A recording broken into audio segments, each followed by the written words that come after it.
Se você puder abrir a sua Bíblia no Salmo de número 2, Salmo 2. A gente vai fazer a leitura desse salmo, é pequeno, é curto, são 4 pequenas estrofes, e eu creio que esse salmo ele fala muito ao coração da gente, especialmente nos dias que a gente vive. A gente já orou aqui pelas eleições do Brasil, há eleições também vindo nos Estados Unidos, e poderes vão, poderes vêm, pessoas são colocadas em cargos de poder, e a gente muitas vezes se esquece de que existe um poder maior, de que existe acima dos governantes aquele que domina sobre todas as coisas. E esse salmo não apenas ele demonstra esse governo absoluto de Cristo, né, que vem com um cetro de ferro na mão contra todos aqueles que se opuserem à sua verdade, mas ele também fala para o coração da gente. A gente vive nessa vida. E nessa caminhada, a gente também precisa entender que muitas das nossas ações, elas se contrapõem à verdade de Deus. Portanto, que a leitura e a pregação desse salmo possa falar para o seu coração nessa manhã. Possa fazê-lo um homem, uma mulher, um jovem, uma criança que se aproxima mais de Cristo e que ama mais o seu senhorio e a sua soberania. Diz assim a palavra do Senhor. Salmo de número 2. Por que se enfurecem os gentios e os povos imaginam coisas vãs? Os reis da terra se levantam e os príncipes conspiram contra o Senhor e contra o seu ungido, dizendo: rompamos os seus laços e sacudamos de nós as suas algemas. Ri-se aquele que habita nos céus. O Senhor zomba deles. Na sua ira, a seu tempo, lhes há de falar, e no seu furor os confundirá. Eu, porém, constituí o meu rei sobre o meu santo monte Sião. Proclamarei o decreto do Senhor. Ele me disse: tu és o meu filho, eu hoje te gerei. Pede-me, e eu te darei as nações por herança, e as extremidades da terra por tua possessão. Com vara de ferro as regerás, e as despedaçarás como um vaso de oleiro. Agora, pois, ó reis, sede prudentes, deixai-vos advertir, juízes da terra, servi ao Senhor com temor, e alegrai-vos nele com tremor. Beijai o filho, para que se não irrite, e não pereçais no caminho, porque dentro em pouco se lhe inflamará a ira. Bem-aventurados todos os que nele se refugiam. Bem-aventurados todos os que nele se refugiam. Vamos orar. Deus amado, mais uma vez a gente está aqui diante do Senhor. Te agradecemos, Senhor Deus, porque a Tua palavra fala ao nosso coração e ela é mais profunda e mais atual do que o que a gente pode imaginar. A Tua palavra ela é eterna. Ela aponta para Cristo, que é o mesmo ontem, hoje e eternamente. E é exatamente por isso, Senhor Deus amado, que nós te pedimos que o Espírito Santo da verdade nos guie a toda a verdade nessa manhã. Te pedimos que as nossas mentes e os nossos corações estejam completamente abertos para que a Tua palavra possa penetrar como uma espada de 2 gumes, apta para discernir os pensamentos e os propósitos do coração, apta, Senhor Deus, para nos fazer arrepender dos nossos próprios pecados, ao passo que também nos levanta quando estamos passando por um momento de crise. Por isso, te pedimos, Senhor Deus, que livre-nos de toda arrogância, de toda altivez, de toda prepotência, de toda confiança em homens. Livre-nos, Senhor Deus, de tudo aquilo que não faz com que aquilo que nós acabamos de cantar seja verdade. Que porque dele, por meio dele e para ele são todas as coisas. A ele e somente a ele toda a glória eternamente. É por isso que é no nome dele que nós oramos. Amém. Irmãos, esse salmo ele certamente foi escrito por Davi. Muito embora o texto não diga isso, alguns dos salmos eles trazem a sua autoria no próprio texto, naquela parte de cima do salmo. o Novo Testamento nos afirma, e a gente vai ver que esse salmo foi escrito pelo rei Davi. E a circunstância na qual ele escreveu esse salmo é extremamente importante para a gente poder entendê-lo. Porque Davi escreveu esse salmo antes de ser colocado como rei de Israel. E ele estava sendo perseguido por vários inimigos. Ele teve que se esconder várias vezes. Por algum tempo ele teve que se esconder do seu próprio filho, de Absalão. Por algum tempo ele teve que se esconder do seu próprio rei, o rei Saul. Mas muitas vezes os inimigos, os jebuseus, os heteus, eles de alguma forma ouviram que o profeta Samuel tinha ido na casa daquele menino e que aquele menino teria recebido algumas promessas e que as promessas seriam que ele seria um rei especial para Israel e que ele destronaria, ele venceria batalhas contra os seus inimigos. Os reis inimigos então disseram, peraí, vamos parar esse cabo antes que ele chegue no poder. E muitas tentativas foram feitas. E esse salmo é escrito exatamente quando ele está arrodeado por inimigos. E tendo sido arrodeado por inimigos, ele se pergunta, eles não estão fazendo essas coisas contra mim, contra Davi. Mas eles estão fazendo isso contra mim porque eu sou ungido do Senhor. E por isso Davi diz, que tolice é essa que eles estão fazendo? São coisas vãs. A gente vai então entender esse salmo em 4 momentos específicos. O primeiro é exatamente quando Davi conta essa história. E ao contar essa história, ele como que ouve aquilo que está sendo dito pelos inimigos. Rompamos os seus laços, sacudamos as suas algemas. Depois a gente vê a resposta dos céus. O segundo ponto aí está entre os versículos 4 e 6. Os céus não se abalam, na verdade o Senhor ri do intento dos inimigos. E a gente precisa aprender com isso. Em terceiro lugar, a gente percebe que mais promessas são feitas a Davi a partir desse salmo. Mas a gente vai perceber que essas promessas não são direcionadas a Davi simplesmente, mas ao seu filho.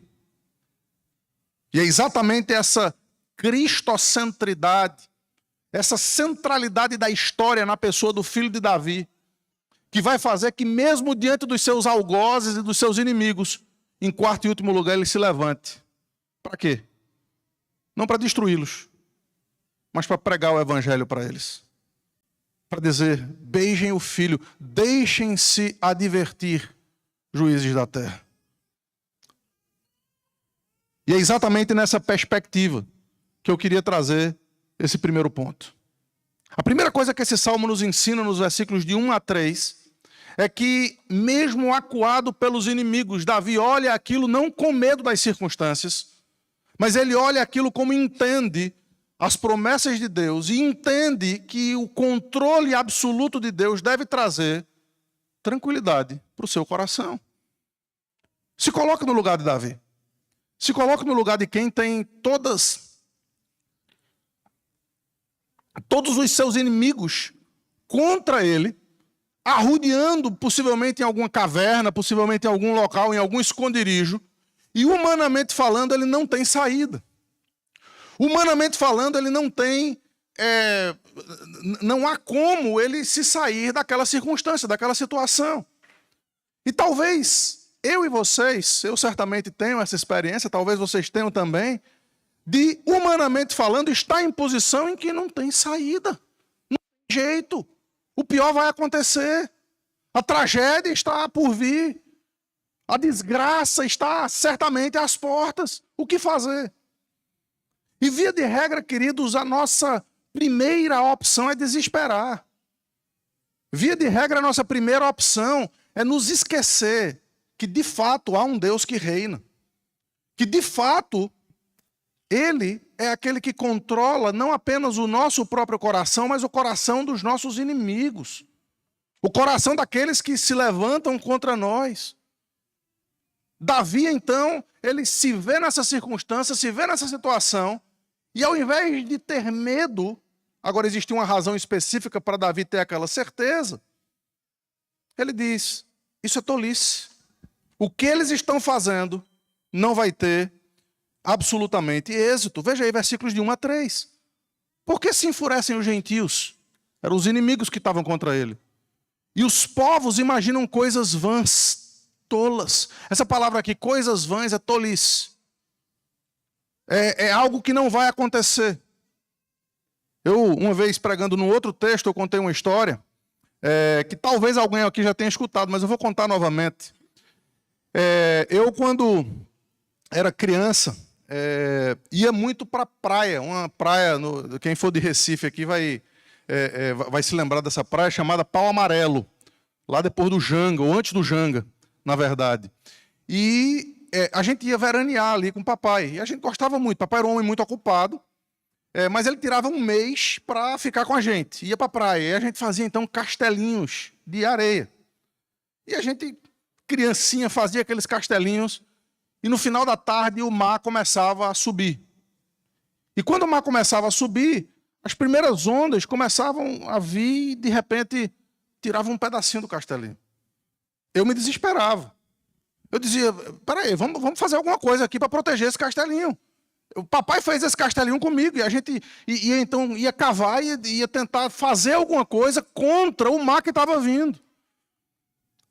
E não foram 2 ou 3 vezes que as pessoas olhavam aquilo e perguntavam, o que é que você está fazendo? Eu digo, eu estou tentando proteger o castelinho. E as pessoas riam. E as pessoas diziam, veja, você não vai conseguir. Mas o fato é que muitas vezes, queridos, a gente acha que a gente pode fazer alguma coisa contra o oceano que está vindo.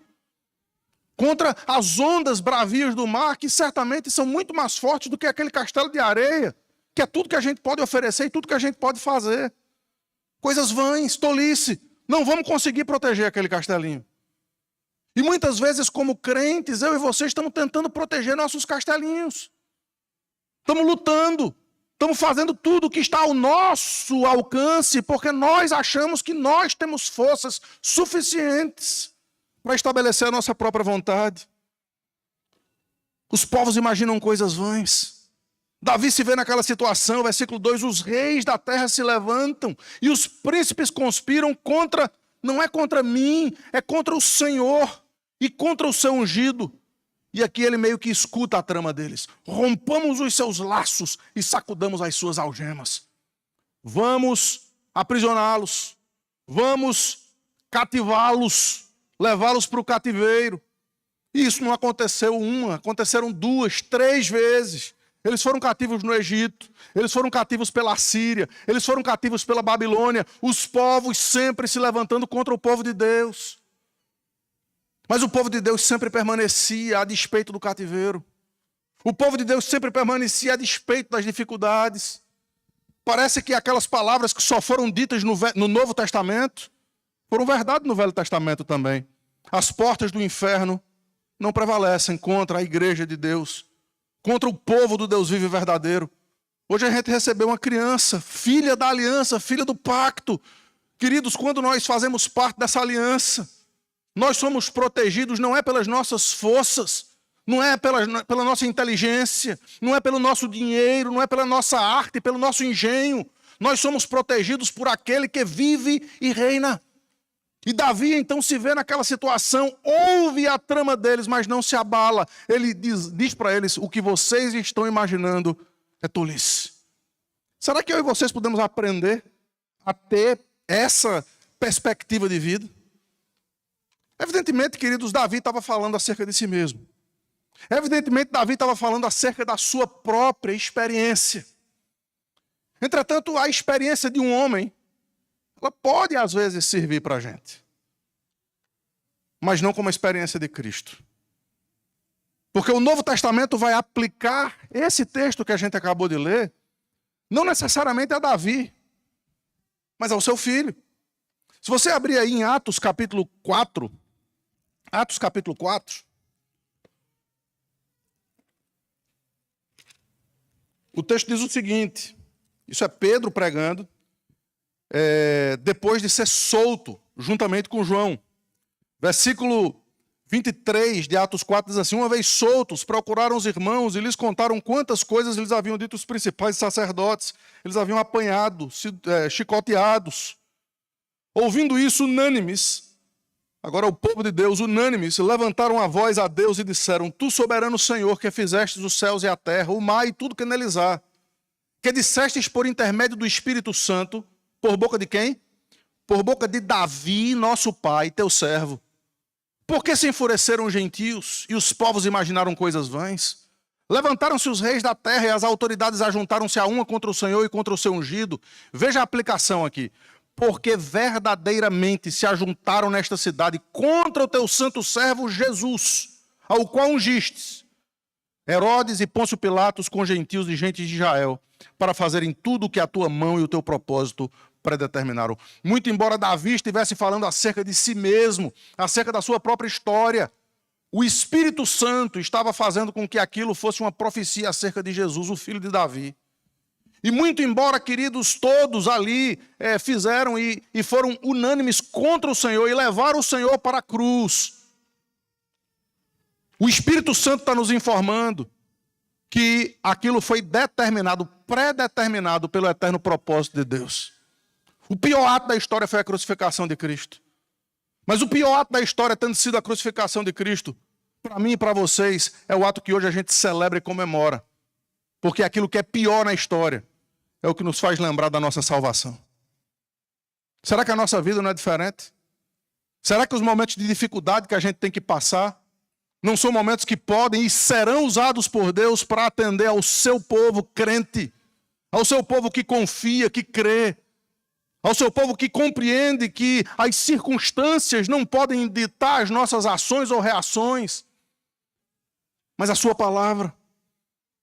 É por isso que essa perspectiva muda quando a gente sabe quem é que está no comando. Os inimigos estavam tentando contra o ungido, contra a igreja, contra o povo de Deus. Mas qual é a resposta dos céus? A resposta dos céus está aí. Segundo ponto, nos versículos 4 a 6. Ri-se aquele que habita nos céus. O Senhor zomba deles. Na sua ira, a seu tempo lhes há de falar. E no seu furor os confundirá. Eu, porém, constituí o meu rei sobre o meu santo monte Sião. Veja a perspectiva aqui. Eles estavam tramando e dizendo: rompamos os seus laços, sacudamos as suas algemas, vamos torná-los cativos, vamos fazer com que eles não reinem. A resposta está aí no versículo 6. Não importa o que eles digam, eu, porém, constituí o meu rei sobre o meu santo monte Sião. A resposta dos céus é ver o intento dos inimigos. E assim como eu estava tentando proteger o meu castelinho, e as pessoas riam, o Senhor ri dos céus contra aqueles que tentam alguma coisa contra os ungidos do Senhor. Contra aqueles que de alguma forma tentam tocar a mão naqueles que são protegidos pelo Deus vivo, porque foram selados pelo sangue que foi vertido na cruz do Calvário. Isso não significa, queridos, que nós não vamos passar por dificuldades nessa vida. Isso não significa que nós não vamos passar por tribulações, mas nós vamos passar por essas tribulações e dificuldades com uma outra perspectiva. A perspectiva dos apóstolos do Senhor, que tinham por motivo de toda alegria o passar por essas provações, porque eles sabiam que Deus estava construindo na sua história uma vida que pudesse fazer diferença, usando essas dificuldades para a glória do seu próprio nome. Porque a perspectiva que Davi tinha e a perspectiva que eu e vocês devemos ter não é a perspectiva dessa vida, mas é a perspectiva da eternidade. Ontem a gente recebeu a notícia do passamento da vozinha do Alex. E a gente fica triste com isso. Eu liguei para o Alex. E o Alex me disse a idade da vozinha dele. Tinha 98 anos, não é isso? 98 anos de idade. Evidentemente a gente fica triste. A gente vai ter saudade. 98 anos de idade, entretanto, é uma vida longa. É uma vida longa. Mas o que são 98 anos? O que são 100 anos, queridos? Quando a gente tem a eternidade diante de nós. Trilhões de anos, 4 trilhões de anos. Invente um número aí. Infinito. A gente muda radicalmente a nossa perspectiva. E como crentes, Davi está nos ensinando aqui a fazer isso. Porque a gente é tão agarrado e arraigado a essas coisas daqui. É precisamente a razão da gente andar com o coração turbulento tantas vezes. Pavoroso muitas vezes. Se tirarem isso de mim, minha alegria vai acabar. Se me moverem daqui para ali, a minha esperança vai acabar, queridos. A nossa esperança não está nas coisas dessa vida, a nossa esperança está em Cristo. E Ele vê todas essas circunstâncias que acuam o povo de Deus. E o que é que Ele faz? Ele ri dos céus. Essa história se cumpriu. Se você for lá para 2 Samuel, capítulo 5, versículos 6 e 7. Veja que coisa interessante. 2 Samuel, capítulo 5, versículo 6 diz assim: partiu o rei com seus homens para Jerusalém, aqui é o rei Davi, antes de ser ungido rei de Israel, ou antes de ser empossado rei de Israel. Partiu o rei com seus homens para Jerusalém, contra os jebuseus que habitavam naquela terra, e que disseram a Davi, veja aqui, veja a notícia aqui: não entrarás aqui, porque os cegos e os coxos te repelirão, como quem diz, Davi não entrará nesse lugar. Então aqui está a resposta, aqui está a ameaça. Davi, tu é tão pequenininho, teu povo é tão insignificante, que a gente não precisa nem colocar o exército. Contra tu a gente bota, sabe quem? Os cegos e os coxos. Os inválidos. Aqueles que não servem para nada. Eles são suficientes. A gente tem cego e coxo suficiente para fazer com que você não entre aqui nessa cidade. Vê o próximo versículo. Porém, Davi tomou a fortaleza de Sião. Essa é a cidade de Davi. Não tem explicação? Não tem a explicação de como Davi passou pelos cegos e coxos, depois enfrentou o exército, e todas as coisas já estavam estabelecidas desde antes da fundação do mundo para que ele se assentasse naquele trono. O fato é que, contra o decreto de Deus, não há decreto humano possível. Contra aquilo que Deus já estabeleceu em toda a eternidade para a sua vida, querido, não há absolutamente nada que possa ser feito contra você. Portanto, eu e você precisamos entender, aprender a viver nesse mundo. A gente chama para nós muita coisa ruim, por quê? Porque a gente não confia em Deus. E se você aprender que nos piores momentos da sua vida, nos momentos em que você não tem condição humana, são os melhores momentos para que você deposite tudo no altar de Deus. Todas as coisas, como Davi fez. Ainda que tudo se conspire contra você, não é você que vai fazer a obra, não é você que vai fazer o trabalho, é Deus. Abre então portas para o terceiro ponto desse salmo. E no terceiro ponto desse salmo, a gente percebe que Davi, ele meio que sai de cena. É impressionante como a gente precisa aprender com isso, queridos. Davi sai de cena. Você está disposto a sair de cena da sua vida, do controle da sua vida? Você está disposto a entregar a sua história, a sua vida, os mínimos detalhes, os próximos acontecimentos, os próximos passos, todos nas mãos de Deus? É o que Davi faz aqui. Ele escrevendo, ele vai falar algo que não tem nada a ver consigo mesmo. Veja os versículos 7 a 9. Proclamarei o decreto do Senhor. Ele me disse, tu és o meu filho, eu hoje te gerei. Pede-me, e eu te darei as nações por herança, e as extremidades da terra por tua possessão. Com vara de ferro as regerás, e as despedaçarás como um vaso de oleiro. 3 promessas aqui. A primeira promessa, tu és o meu filho, eu hoje te gerei. Segunda promessa, ele vai receber as nações por herança. Terceira promessa, ele vai reger o universo, vai reger o mundo com a vara de ferro que ele tem nas mãos. Vamos analisar essas 3 promessas aqui.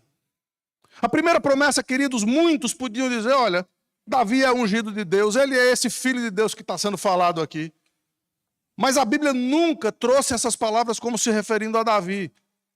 Se você for lá para Hebreus capítulo 1, versículo 5, e para Hebreus capítulo 5, versículo 5, a aplicação desse salmo é imediata a Cristo. A nenhum dos anjos jamais foi dito, tu és o meu filho, eu hoje te gerei. Essas palavras foram trazidas a Cristo e sobre ele. Entretanto, elas são muito mais profundas do que o que a gente pode imaginar. Porque até aqui, quais são as promessas que existem acerca de Cristo? São as promessas de sua dificuldade, são as promessas da sua humilhação, são as promessas da sua cruz, são as promessas de que um dia ele teria que pagar o preço pelo nosso pecado. Entretanto, a despeito de toda a humilhação de Cristo, a despeito de toda a luta que ele teria que travar para poder nos salvar, para poder nos transportar do império das trevas para o reino do Filho do seu amor, apesar dele ter que receber a fúria, a ira, a indignação de Deus contra si mesmo, em nosso favor, aqui é a promessa de ressurreição que está sendo trazida para ele. É o início da sua ascensão, é o início da sua glória, é o início das promessas de que ele sim foi obediente até a morte e morte de cruz, mas Deus lhe deu o nome que está acima de todo nome, para que ao nome de Jesus se dobre todo o joelho nos céus, na terra e debaixo da terra, e toda língua confesse que ele é o Senhor, para a glória de Deus Pai.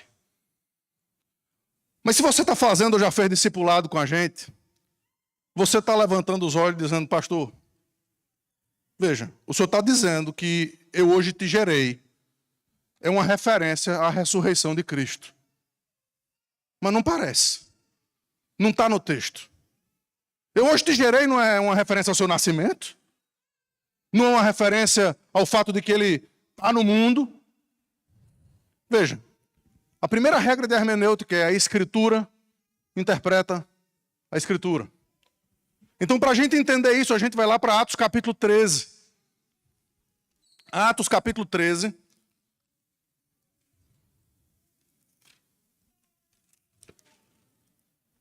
A partir do versículo 30, não, vamos a partir do versículo 26. Quando o apóstolo Paulo lá em Antioquia está dizendo o seguinte: irmãos, descendência de Abraão, e vós outros que temeis a Deus, a nós nos foi enviada a palavra desta salvação, pois os que habitavam em Jerusalém e suas autoridades, não conhecendo Jesus nem os ensinos dos profetas, que se leem todos os sábados, quando condenaram primeiro, cumpriram as profecias. E embora não achassem nenhuma causa de morte, pediram a Pilatos que ele fosse morto. Depois de cumprirem tudo que a respeito dele estava escrito, tirando-o do madeiro, puseram em um túmulo. Mas, a partir do versículo 30, mas Deus o ressuscitou dentre os mortos. E foi visto muitos dias com os que com ele subiram da Galiléia para Jerusalém, os quais são agora as suas testemunhas. Nós vos anunciamos o evangelho da promessa feita aos nossos pais, como Deus a cumpriu plenamente a nós, seus filhos, ressuscitando a Jesus, como também está escrito no Salmo 2, tu és o meu filho, eu hoje te gerei. Portanto, aqui nós temos a informação de que no Salmo 2, Davi estava dizendo, ele não apenas vai morrer por mim, mas ele vai ressuscitar, porque ele é o nome acima de todo nome. Porque ele vai receber toda a honra e toda a glória. E mais, segunda promessa, ele vai me pedir, e eu lhe darei as nações por herança, e as extremidades da terra por tua possessão. A partir da morte e da ressurreição de Cristo, vem o dia de Pentecostes. E no dia de Pentecostes, queridos, algo acontece. Até aquele momento, apenas os judeus eram alvo da graça de Deus. Apenas os judeus eram o povo de Deus, era o Israel de Deus. Agora, os medos, os persas, os mesopotâmios, gente da Arábia, Cilícia, romanos e cretenses que lá habitam. Estou citando o Salmo 2. E a gente pode acrescentar americanos, brasileiros, gente de outras línguas, de outras nações, de outras tribos, de outras crenças, estão vindo de todos os lugares. Por quê? Porque eu e vocês fomos prometidos no Salmo 2 como o presente de Cristo. Nós fomos entregues a Ele. Queridos, é verdade que declaramos a doutrina da depravação total. É verdade que em nós, naturalmente, não há absolutamente nada de bom. Mas Ele pagou o preço para nos transportar do inferno para o céu, para nos transportar dos nossos pecados, das nossas mazelas, para que agora a gente faça parte de um povo que se chama pelo seu nome. Agora nós, que antes não éramos povo de Deus, somos povo de Deus. Antes que não tínhamos alcançado misericórdia, agora nós alcançamos misericórdia. O apóstolo Pedro diz que nós somos raça eleita, sacerdócio real, nação santa, povo de propriedade exclusiva de Deus, a fim de proclamarmos as virtudes daquele que nos chamou das trevas para a sua maravilhosa luz. Pede-me, ele pediu. Ao morrer naquela cruz, queridos, ele balbuciava o nosso nome. Ele pagava o preço em João capítulo 17, ele orou por mim, ele orou por você, se você entregou a sua vida a Cristo. Muda a perspectiva de vida. Nós não estamos aqui como um bocado de célula, de massa, sem saber o que vai acontecer no dia de amanhã. Ele sabe. O Salmo 139 nos diz que todos os nossos dias foram escritos e determinados quando nenhum deles havia ainda. E eu estou conclamando a vocês a partir dessa convicção de que nós somos dele, a que você se entregue completamente a ele, a que você viva uma perspectiva de vida que tenha ele como centro. Está preparando aqui uma série no mês de novembro, no profeta Ageu. Queridos, eu queria que você começasse a orar por essa série de mensagens. Porque essa série de mensagens coloca a gente no nosso devido lugar. O livro de Ageu mostra para mim e para vocês que a vida só vale a pena ser vivida se a gente obedecer o que Jesus Cristo disse lá no Sermão do Monte. Buscai, pois, em primeiro lugar o seu reino e a sua justiça, e todas as demais coisas os serão acrescentadas. Portanto, eu e vocês fomos entregues como presente, como dádiva. Pede-me, e eu te darei as nações por herança. Entretanto, queridos, se essa realidade é a nosso respeito, a realidade dos inimigos é tremenda. É terrível. Porque o nosso Deus é fogo consumidor. De Deus não se zomba. Aquilo que o homem semear, isso também ceifará. O evangelho é extraordinário porque ele é de fato uma faca de dois gumes.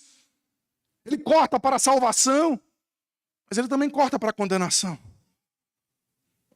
Se você ouve o evangelho, como você está ouvindo aqui nessa manhã, e a sua vida não tem a menor mudança, isso para você entra por um ouvido e sai pelo outro, a sua vida continua a mesma, queridos, isso está sendo pregado contra você e não a seu favor.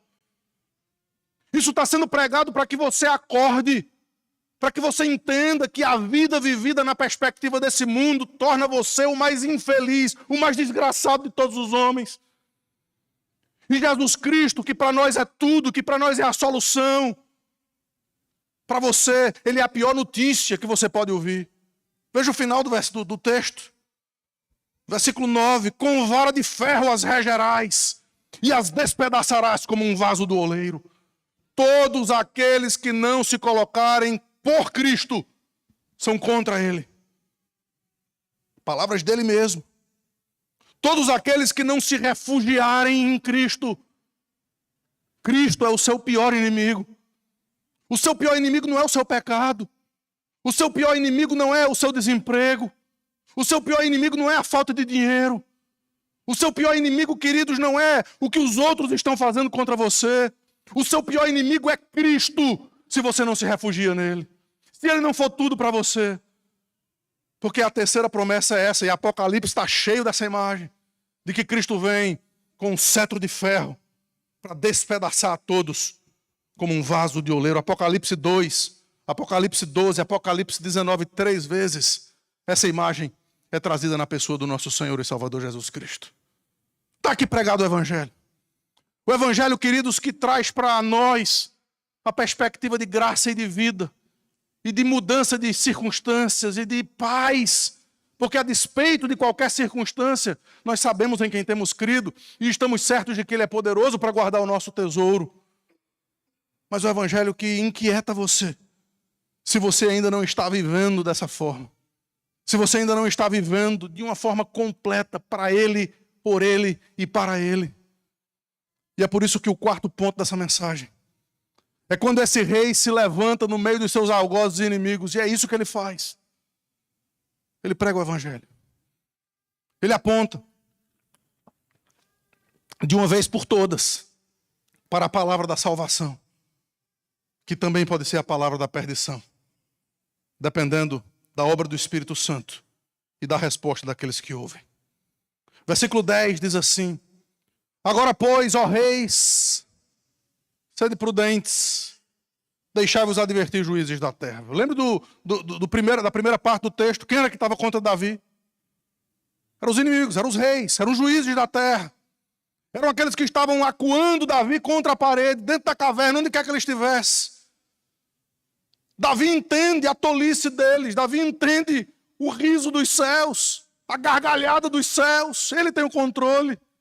Davi entende a obra de Cristo, ele pagou o preço, ele ressuscitou dos mortos, ele reina sobre todas as coisas, ele nos tem por herança nas suas mãos. Aquele que o Pai me deu, diz ele, ninguém arrebatará das minhas mãos. Davi entende tudo isso. E no final ele se levanta contra os seus inimigos e diz, olha, o que é que vocês estão fazendo? Deixem-se advertir.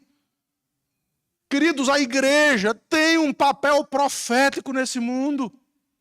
A igreja precisa dizer aos poderosos, quem quer que seja, que o único caminho para eles não é vencer a próxima eleição. Que o único caminho para eles é dobrarem os seus joelhos diante daquele que vive e reina. E não apenas num ato de impressionar as multidões e as massas, mas de coração entregarem a sua vida a Cristo. Ó reis, que os poderosos possam ouvir essa mensagem. Que os juízes da terra, aqueles que fazem perecer o povo de Deus, possam ouvir essa mensagem.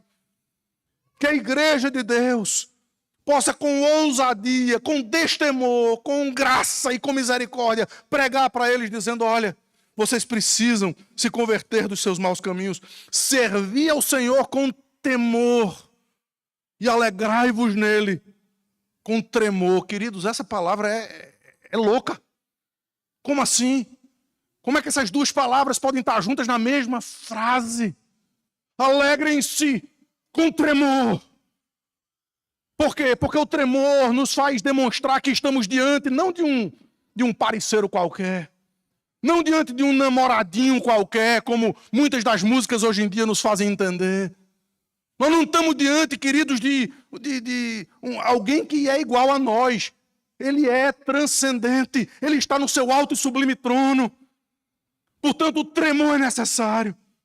Mas sendo ele transcendente, o todo-poderoso, o nome acima de todos os nomes, ele nos ensina a orar dizendo assim, Pai nosso que estás nos céus. O Senhor que está no seu alto e sublime trono também está com um abatido e contrito de coração. Ele é transcendente, mas ele é também imanente. Ele se fez carne e habitou entre nós. Ele veio para chorar as nossas dores. Ele veio para entender as nossas fraquezas. Ele veio como sumo sacerdote para compreender aquilo que dói. Queridos, eu tenho conversado com tantos de vocês e eu sei que está doendo em muita gente. Eu sei que tem gente passando por problema sério. Eu sei que tem dificuldades tremendas. E para alguns de vocês eu tenho pedido oração pela minha própria vida. Porque nós somos todos iguais. Porque nós todos precisamos de Cristo. E aqui está esse convite, que é feito aos poderosos, mas é feito para mim e para vocês também. Com tremor, porque Ele é o que Ele é. Que a gente se alegre na sua presença. Que a gente entenda o início dos salmos dos degraus que terminaram hoje de manhã. Alegrei-me quando me disseram, vamos à casa do Senhor. Queridos, que nós possamos entender a delícia que é estar na presença do Senhor com tremor e com temor na sua presença. Versículo 12. Beijai o filho para que se não irrite e não pereçais no caminho. A pregação do evangelho hoje em dia, queridos, tem sido precisamente o contrário disso. A pregação do evangelho na falsa teologia de hoje em dia é Jesus morreu por você, Ele ama você, Ele quer você do jeito que você é e você não precisa mudar. Jesus quer você feliz. Talvez se você der o seu dinheiro, Ele vai lhe abençoar mais. Talvez se você fizer isso ou aquilo, Deus não está aqui oferecendo moeda de troca nenhuma. Deus não está aqui oferecendo absolutamente nada que não seja a si mesmo, como tudo que nós precisamos para viver e para morrer. Você está pronto para morrer? Você está pronto para ir-se embora? Você está pronto para encontrar com a vovó? Você está pronto para a gente entender, queridos, que a vida é um sopro? É exatamente essa perspectiva de Davi aqui. Quando ele diz, beijem o filho. O beijo é uma palavra que está conectada à adoração. Proskuneo. Kuneo é esse beijo, é essa adoração sincera. É quando, eu falei acho que isso para os homens nessa semana, quando a mulher samaritana ouve de Cristo dizendo, vocês precisam adorar em espírito e em verdade. Essa expressão beijo está ali. Adoração, derramar-se na presença do Senhor. Não é um mero ato intelectual. Queridos, muitos de nós reformados pecamos nisso. Pecamos em entender que tudo é intelectual. Tudo é forma. Deus está muito menos preocupado com a forma do que com o seu coração. Do que com a sinceridade. Veja, não é tudo. Mas Deus quer que você seja um adorador sincero. Um adorador verdadeiro diante dele. É assim que você tem vivido a sua vida. Porque é possível, queridos, que muitos de nós estejamos aqui para fazer um teatro. Muitos de nós estejamos aqui porque fomos obrigados pelos pais. Muitos de nós podemos estar aqui porque é lá que a gente precisa ir mesmo. Talvez Deus nos dê um pouquinho do seu favor. Queridos, qualquer que seja a razão de você estar aqui, que não seja porque você ama a presença de Cristo, porque nada é mais importante do que para você, eu quero e peço que você sonde o seu coração. Sonde o seu coração. Para que tudo na sua vida, seja esse beijo. Para quê? Para que ele não se irrite. Para que ele não faça com que você pereça no caminho. Porque dentro em pouco, a ira dele será inflamada. Esse salmo, se terminasse aqui, ia terminar num tom extremamente difícil e fúnebre. Talvez necessário. Mas esse salmo, ele se volta agora novamente para falar para a igreja de Cristo. E ele termina dizendo assim, a despeito de tudo isso, bem-aventurados todos os que nele se refugiam. A circunstância humana de Davi era terrível. A circunstância humana de Davi não trazia para ele uma solução humana possível de saída.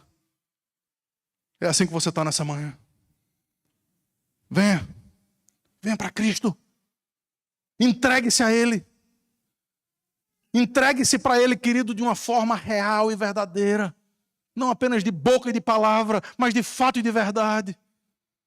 Não apenas como parte de uma família que faz isso há muitos anos, tradição. Mas como alguém que entende que Cristo é de fato tudo para você. Sonde seu coração. Se refugie nele. E receba essa bem-aventurança. Feliz é aquele que se refugia no Senhor. Davi disse isso nas piores circunstâncias humanas possíveis. E eu estou conclamando a você, no meio do caos da dificuldade, a fazer a mesma coisa. Porque por Ele, por meio dele e para Ele são todas as coisas. A Ele somente toda a glória, eternamente.